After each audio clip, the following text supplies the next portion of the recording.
ಈ ಗುಡಿಯ ದೇವಿ ನೀನು, ಈ ತನುವ ಪ್ರಾಣ ನೀನು, ಬಾಳಲ್ಲಿ ನೆಮ್ಮದಿ ನಿನ್ನಿಂದ ಕಂಡೆನು. ನೀ ಅಳಲು ನೋಡಲಾರೆ, ನೀ ಇರದೆ ಬಾಳಲಾರೆ. ನನ್ನಲ್ಲಿ ಕೋಪವೇ ನಾನಿನಗೆ ಬೇಡವೇ.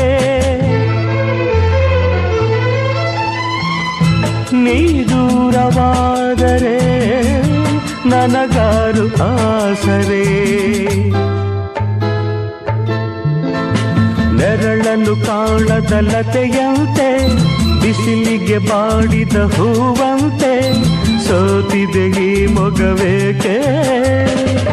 ಏನು ನಿಂದ ಚಿಂತೆ ಹೇಳೆ ನನ್ನ ಕಾಂತೆ, ಏನು ನಿಂದ ಚಿಂತೆ.